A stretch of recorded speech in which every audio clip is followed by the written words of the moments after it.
ಇನ್ನು ಆಳಂದ ವಿಧಾನಸಭಾ ಕ್ಷೇತ್ರದಲ್ಲಿ ಅನುಷಾ ಈ ಮತಗಳ್ಳತನ ಆರೋಪ ಕೇಳಿ ಬರ್ತಾ ಇದೆ ಅಂತ ರಾಜ್ಯ ಚುನಾವಣಾ ಆಯೋಗ ಸಿಐಡಿಯಿಂದ ಹಲವು ಬಾರಿ ಪತ್ರವನ್ನ ಕೂಡ ಬರೆಯಲಾಗಿದೆ. ಕೇಂದ್ರ ಚುನಾವಣಾ ಆಯೋಗಕ್ಕೆ 18 ಬಾರಿ ಪತ್ರವನ್ನ ಬರೆದಿದ್ದಾರೆ ಅಂತ. 18 ಬಾರಿ ಪತ್ರವನ್ನ ಬರೆದಿರುವಂತ ರಾಜ್ಯ ಆಯೋಗ ಹಾಗೆ ಸಿಐಡಿ ಸೊ ಮತಗಳ್ಳತನ ಆರೋಪವನ್ನ ಹೇಗೆ ರಾಹುಲ್ ಗಾಂಧಿ ಅವರು ಮಾಡಿದ್ರು, ಈ ಹಿಂದೆ ಮಾಡಿದ ರೀತಿಯಾಗಿನೇ ಪಿಪಿಟಿ ಪ್ರೆಸೆಂಟೇಷನ್ ಇತ್ತು. ಬಟ್ ಒಂದು ವ್ಯತ್ಯಾಸ ನಾವು ಗಮನಿಸೋದಾದ್ರೆ ಇಲ್ಲಿ ಯಾರಿಗೆ ಅನ್ಯಾಯ ಆಗಿದೆ ಅವರ ಬೈಟನ್ನ ಕೂಡ ತಗೊಂಡಿದ್ರು, ಅವರನ್ನ ಮಾತನಾಡಿಸಿದ್ರು, ಅದನ್ನು ಕೂಡ ಪ್ಲೇ ಮಾಡಿದ್ರು.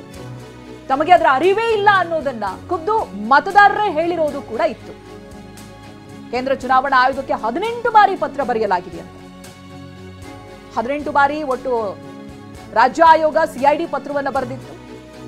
ಇದೆಲ್ಲವೂ ಕೂಡ ಆಳಂದ ವಿಧಾನಸಭಾ ಕ್ಷೇತ್ರದಲ್ಲಿ ನಡೆದಿರುವಂತಹ ಮತಗಳ್ಳತನಕ್ಕೆ ಸಂಬಂಧಪಟ್ಟ ಹಾಗೆ ಮೇಲಿಂದ ಮೇಲೆ ಪತ್ರಗಳು ಬರೆಯಲಾಗಿದೆ ಅನ್ನೋದು ಗೊತ್ತಾಗ್ತಾ ಇದೆ. ಒಂದೆರಡು ಬಾರಿ ಅಲ್ಲ, ಸುಮಾರು 18 ಬಾರಿ ಪತ್ರವನ್ನ ಬರೆಯಲಾಗಿದೆ ಅಂತ ಗಮನಿಸಬಹುದು. ಎಲ್ಲೆಲ್ಲಿ ಯಾವ ರೀತಿಯಾಗಿ ಸಮಸ್ಯೆಗಳಾಗಿದೆ ಅಂತ, ಜೊತೆಗೆ ಯಾರ್ಯಾರದೋ ಒಂದು ಲಾಗಿನ್ ಅನ್ನ ಇಟ್ಕೊಂಡು ಕೇವಲ 1/4 ಗಂಟೆ ಒಳಗಾಗಿ 15 ನಿಮಿಷದ ಒಳಗಾಗಿ ಅನೇಕ ಮತದಾರರ ಪಟ್ಟಿಯನ್ನ ಡಿಲೀಟ್ ಮಾಡಿರೋದು ಇವೆಲ್ಲವೂ ಕೂಡ ಗಮನಕ್ಕೆ ಬಂದಿತ್ತು.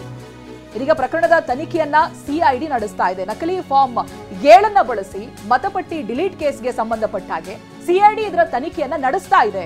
ನಕಲಿ ಅರ್ಜಿಗಳನ್ನ ಸಲ್ಲಿಸೋದಕ್ಕೆ ಐಪಿ ಐಡಿಗಳನ್ನ ಬಳಸಲಾಗಿತ್ತಲ್ಲ, ಒಟಿಪಿಗಳ ಸಂಪೂರ್ಣ ವಿವರವನ್ನ ನೀಡಬೇಕು ಅನ್ನೋದಾಗಿ ಕೋರಿ ಪತ್ರವನ್ನ ಬರೆಯಲಾಗಿದೆ.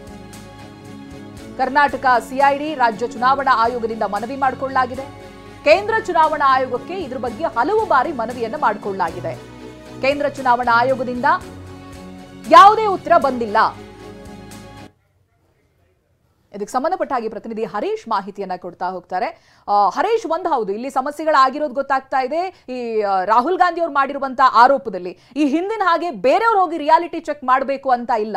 ಖುದ್ದು ಯಾರಿಗೆ ಸಮಸ್ಯೆ ಆಗಿದೆಯೋ ಮತದಾರರು ಅವರೇ ಮಾತನಾಡಿದ್ದಾರೆ, ಇದು ಯಾವುದು ಕೂಡ ನಮ್ಮ ಗಮನಕ್ಕೆ ಬಂದಿಲ್ಲ ಅಂತ. ಮತ್ತೊಂದು ಕಡೆಯಲ್ಲಿ ಸಿಐಡಿ ತನಿಖೆ ಆಗ್ತಾ ಇದೆ. ಸಿಐಡಿ ಕೇಳಿರುವಂತಹ ವಿವರಗಳನ್ನ ಕೊಟ್ಟಿಲ್ಲ ಅನ್ನುವಂತ ಆರೋಪ ಕೂಡ ಕೇಳಿ ಬರ್ತಾ ಇದೆ. ಏನೇನ್ ಡೀಟೇಲ್ಸ್ ಲಭ್ಯವಾಗ್ತಾ ಇದೆ ಹರೀಶ್? ಚೈತ್ರ, ಮತಗಳ್ಳತನದ ಬಗ್ಗೆ ಕಾಂಗ್ರೆಸ್ ಅಭಿಯಾನವನ್ನ ಮಾಡ್ತಿದೆ. ಲೋಕಸಭೆ ವಿರೋಧ ಪಕ್ಷದ ನಾಯಕ ರಾಹುಲ್ ಗಾಂಧಿ ಅವರು 2 ದೊಡ್ಡ ಸುದ್ದಿಗೋಷ್ಠಿಗಳನ್ನ ಮಾಡಿದ್ದಾರೆ. ಇವತ್ತು ನಡೆಸಿದಂತಹ ಸುದ್ದಿಗೋಷ್ಠಿ ಏನಿದೆ ಇದು ಹೈಡ್ರೋಜನ್ ಬಾಂಬ್ ಅನ್ನುವಂತ ನಿಟ್ಟಿನಲ್ಲಿ ರಾಹುಲ್ ಗಾಂಧಿ ಅವರು ಹೇಳಿದ್ದಾರೆ. ಅದರಲ್ಲೂ ಕೂಡ ಕರ್ನಾಟಕದ ಆಳಂದ ಕ್ಷೇತ್ರದಲ್ಲಿ ಆಗಿರ್ತಕ್ಕಂತಹ ಮತಗಳ್ಳತನದ ಬಗ್ಗೆ ಇವತ್ತು ಸಾಕ್ಷ್ಯಗಳನ್ನು ಒದಗಿಸುವ ಪ್ರಯತ್ನವನ್ನ ರಾಹುಲ್ ಗಾಂಧಿ ಅವರು ಮಾಡಿದ್ದಾರೆ. ಮೊದಲ ಸುದ್ದಿಗೋಷ್ಠಿ ಮಾಡಿದಂತ ಸಂದರ್ಭದಲ್ಲಿ ಮಹದೇವಪುರದ ಕ್ಷೇತ್ರದಲ್ಲಿ ಹೇಗೆ ಮತಗಳನ್ನ ಸೇರಿಸಲಾಗಿದೆ ಅನ್ನುವಂಥದ್ರ ಬಗ್ಗೆ ಮಾಹಿತಿಯನ್ನು ಕೊಟ್ಟಿದ್ರು. ಈ ಆಳಂದ ಕ್ಷೇತ್ರದಲ್ಲಿ ಹೇಗೆ ಮತಗಳನ್ನ ಕಳ್ಳತನ ಮಾಡಲಾಗಿದೆ, ಹೇಗೆ ಡಿಲಿಷನ್ ಮಾಡಲಾಗಿದೆ ಅನ್ನುವಂತಹ ವಿವರವಾದ ಮಾಹಿತಿಯನ್ನು ಕೊಟ್ಟಿದ್ದಾರೆ. ಅದು ಕೂಡ ಮಾಹಿತಿಯನ್ನು ಕೊಟ್ಟಾದ ಬಳಿಕ ಚುನಾವಣಾ ಆಯೋಗ ಒಂದು ಕ್ಲಾರಿಫಿಕೇಶನ್ ಕೊಡುತ್ತೆ. ರಾಹುಲ್ ಗಾಂಧಿ ಅವರು ಮಾಡಿರ್ತಕ್ಕಂತಹ ಸುದ್ದಿಗೋಷ್ಠಿಯಲ್ಲಿ ಒದಗಿಸಿರ್ತಕ್ಕಂತಹ ಮಾಹಿತಿ ಏನಿದೆ ಇದು ಸಂಪೂರ್ಣ ಸುಳ್ಳು, ಮತ್ತೆ ಆನ್ಲೈನ್ ಮೂಲಕ ಯಾವುದೇ ಕಾರಣಕ್ಕೂ ಡಿಲಿಷನ್ ಮಾಡಲಿಕ್ಕೆ ಸಾಧ್ಯ ಇಲ್ಲ ಅನ್ನುವಂಥದ್ದನ್ನು ಚುನಾವಣಾ ಆಯೋಗ ಹೇಳಿದೆ. ಮತ್ತೆ ರಾಹುಲ್ ಗಾಂಧಿ ಅವರು ಮಾಡಿದಂತಹ ಆರೋಪ ಏನಿದೆ ಇದು ಸತ್ಯಕ್ಕೆ ದೂರವಾದದ್ದು ಅನ್ನುವಂಥದ್ದು ಹೇಳಿದೆ. ಬಳಿಕ ರಾಹುಲ್ ಗಾಂಧಿ ಅವರು ಇದಕ್ಕೆ ಸ್ಪಷ್ಟನೆಯನ್ನು ಕೊಡುವಂತಹ ಪ್ರಯತ್ನವನ್ನ ಮಾಡಿದ್ದಾರೆ. ಬಹು ಮುಖ್ಯವಾಗಿ ಕರ್ನಾಟಕ ರಾಜ್ಯ ಸಿಐಡಿ ಈ ಆಳಂದ ವಿಧಾನಸಭಾ ಕ್ಷೇತ್ರದಲ್ಲಿ ಆಗಿರ್ತಕ್ಕಂಥ ಮತಗಳ್ಳತನದ ಬಗ್ಗೆ ತನಿಖೆಯನ್ನ ಮಾಡ್ತಾ ಇದೆ. ಇದರ ಬಗ್ಗೆ ಮಾಹಿತಿಯನ್ನ ಕೊಡಿ ಅನ್ನುವಂತಹ ನಿಟ್ಟಿನಲ್ಲಿ ಇದು ರಾಜ್ಯ ಚುನಾವಣಾ ಆಯೋಗದ ಮೂಲಕ ಕೇಂದ್ರ ಚುನಾವಣಾ ಆಯೋಗಕ್ಕೆ ಸಿಐಡಿ 18 ಬಾರಿ ಪತ್ರವನ್ನು ಬರೆದಿದೆ. ಕಳೆದ 18 ತಿಂಗಳಲ್ಲಿ 18 ಬಾರಿ ಪತ್ರವನ್ನು ಬರೆದರೂ ಕೂಡ ಕೇಂದ್ರ ಚುನಾವಣಾ ಆಯೋಗದಿಂದ ಯಾವುದೇ ರೀತಿಯಾದಂತಹ ಪ್ರತಿಕ್ರಿಯೆ ಬಂದಿಲ್ಲ, ಮತ್ತೆ ಉತ್ತರವೂ ಕೂಡ ಬಂದಿಲ್ಲ. ಇಲ್ಲಿ ರಾಜ್ಯ ಚುನಾವಣಾ ಆಯೋಗ ಕೇಳಿದೆ, ಈಗ ಮತಗಳನ್ನ ಡಿಲಿಷನ್ ಮಾಡುವಂತಹ ಸಂದರ್ಭದಲ್ಲಿ ಐಪಿ ಅಡ್ರೆಸ್ ಮುಖ್ಯ ಆಗುತ್ತೆ, ಮತ್ತೆ ಒಟಿಪಿಗಳು ಮುಖ್ಯ ಆಗುತ್ತೆ.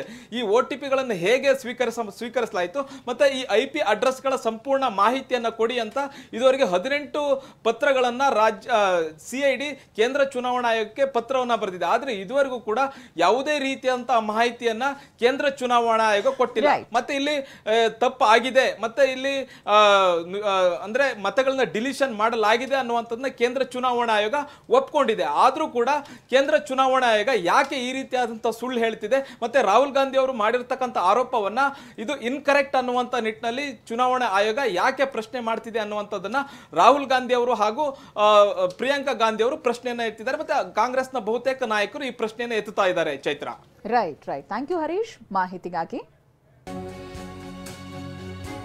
ಆಳಂದ ಅಭ್ಯರ್ಥಿ ವಂಚನೆ ಬಹಿರಂಗಪಡಿಸಿದ ಬಳಿಕ ಇದೀಗ ಎಫ್ಐಆರ್ ದಾಖಲಾಗಿದೆ. ಸ್ಥಳೀಯ ಚುನಾವಣಾಧಿಕಾರಿಯಿಂದ ಎಫ್ಐಆರ್ ದಾಖಲಿಸಲಾಗಿದೆ. ಸಿಐಡಿ ತನಿಖೆಗೆ ಕೇಂದ್ರ ಚುನಾವಣಾಧಿಕಾರಿ ನಿರ್ಬಂಧವನ್ನ ಹೇರಿದ್ರು. ಚುನಾವಣಾ ಆಯೋಗದ ಸ್ಪಷ್ಟನೆಗೆ ರಾಹುಲ್ ಕೆಂಡ ಕಾರಿದ್ದಾರೆ. ಕರ್ನಾಟಕ ಸಿಐಡಿ 18 ತಿಂಗಳಲ್ಲಿ 18 ಪತ್ರ ಬರೆದಿದೆ. ಅಪರಾಧಕ್ಕೆ ಸಂಬಂಧಿಸಿದಂತೆ ಮಾಹಿತಿಯನ್ನ ನೀಡಬೇಕು ಅಂತ ಸಿಐಡಿ ಪತ್ರ ಬರೆದಿತ್ತು.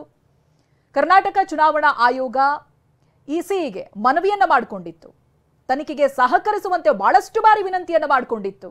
ಇದು IP ಅಡ್ರೆಸ್ ಬಳಕೆ ಆಗಿರುತ್ತೆ, ಆಮೇಲೆ OTP ಬಂದಿರುತ್ತೆ, ಸೊ ಇದ್ರ ಬಗ್ಗೆ ಮಾಹಿತಿಯನ್ನ ಕೊಡಿ ಅಂತ ಕೇಳ್ಕೊಂಡಿತ್ತು. ಬಟ್ ಯಾವುದೇ ರೆಸ್ಪಾನ್ಸ್ಗಳು ಇದುವರೆಗೂ ಸಿಕ್ಕಿಲ್ಲ ಅನ್ನೋ ಆರೋಪ ಇದೆ.